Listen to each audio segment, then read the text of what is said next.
नमस्कार दोस्तों, स्वागत है आपका हमारे चैनल पर। आज हम बात करेंगे चाणक्य के द्वारा बताए गए कुछ ऐसे नियम जिनको अपनाकर आप अपने ताकतवर से ताकतवर दुश्मन को भी हरा सकते हैं।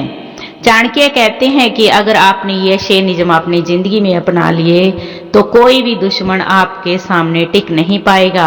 इतिहास गवाह है कि चाणक्य ने एक आचार्य होते हुए भी संपूर्ण भारत को चंद्रगुप्त जैसा महान सम्राट बनाकर दिया और बिखरे हुए भारत को अखंड भारत बनाया। आचार्य चाणक्य ने वही नियम जिन पर चलकर यह संभव कर दिखाया अपनी चाणक्य नीति में बताए हैं, इसलिए वह नियम बहुत ही महत्वपूर्ण है। आचार्य चाणक्य की नीति को समझने के लिए यह नियम पूरे ध्यान से सुने, जो बड़े ही ताकतवर से ताकतवर दुश्मन को परास्त कर सकते हैं। चाणक्य कहते हैं कि बिना किसी ठोस कारण के किसी को भी अपना शत्रु नहीं बनाना चाहिए और ठीक उसी तरह बिना किसी ठोस कारण से मित्रता भी नहीं बनानी चाहिए। कोई भी रिश्ता किसी न किसी लेन देन पर ही जन्म लेता है। प्रयास यही करो कि किसी भी लेन देन में ना खुद का और ना सामने वाले का कोई नुकसान होना चाहिए। शत्रुता जन्म लेती है लेन देन में होने वाले नुकसान से।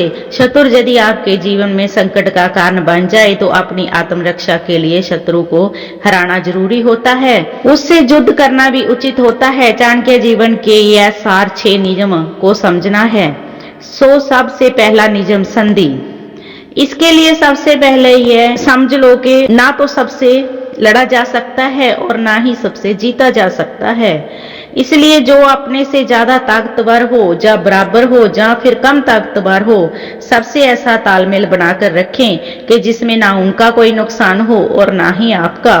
सारे लेन देन शांति के साथ चलते रहें। आप थोड़ा धैर्य से काम लें और सामने वाले से भी धैर्य की अपील करें। हो सके सामने वाले का थोड़ा फायदा करा दें, कभी अपना नुकसान करा के एक संतुलन बनाए रखना चाहिए। जरूरी नहीं कि सामने वाला शक्तिशाली है तभी आप समय रखोगे। सामने वाला आपसे कमजोर हो तब भी आपको संयम रखना चाहिए, क्योंकि यदि शत्रुता ने जन्म ले लिया तो कमजोर व्यक्ति भी बड़ा घातक हो सकता है।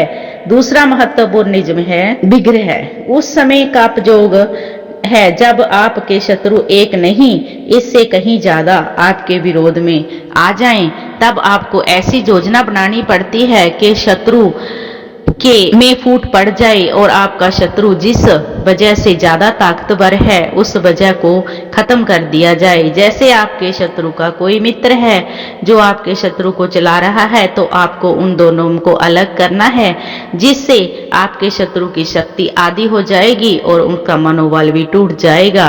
तीसरा महत्वपूर्ण नियम है आसन। यह नियम उस समय के लिए बहुत जरूरी है जब आपका शत्रु अकेला ही बहुत शक्तिशाली हो, तब आपको संयम से काम लेना है और समय की प्रतीक्षा करनी है और अपनी शक्तियों को बढ़ा कर काम करना है। जब आप दुश्मन कहीं फंसेगा या कमजोर पड़ेगा तो आपको पूरी शक्ति के साथ प्रहार करना है। वह परास्त हो जाएगा जैसे शेर अपनी शक्ति में ज्यादा से ज्यादा शिकार को पूरी तरह से समय आने पर ही उसे पूरे जोर से प्रहार करता है और दबोच लेता है, जहां से वह कमजोर होता है और वह उसे हरा देता है।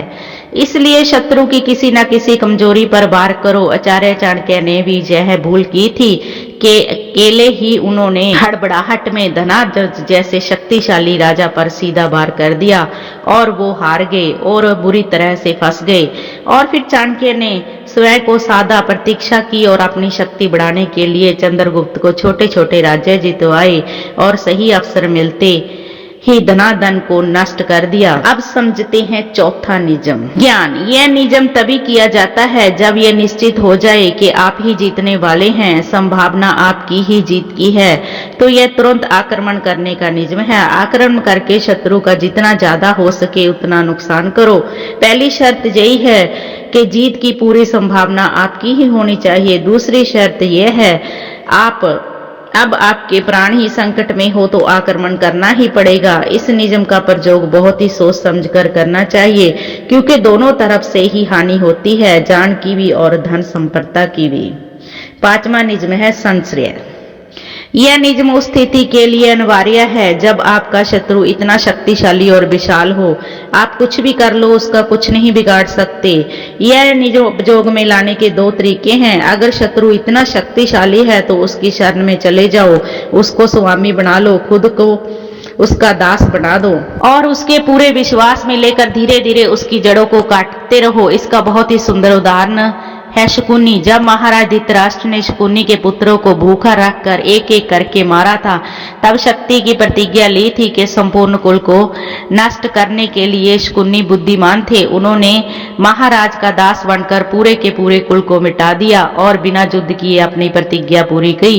दूसरा तरीका है, यदि शत्रु सर्वशक्तिमान है, आप उसका कुछ नहीं बिगाड़ सकते, तो उससे ज्यादा ताकतवर की शरण में चले जाओ, उसका दास बन जाओ और उन दोनों को आपस में भिड़ा दो। किंतु ध्यान रखिए, जिसकी शरण में आप जा रहे हो वह उससे ज्यादा ताकतवर होना चाहिए, उसको भी किसी चीज के लिए लाभ होना भी चाहिए। यह आपकी तभी मदद करेगा। छठा नियम है द्वितीय भाय।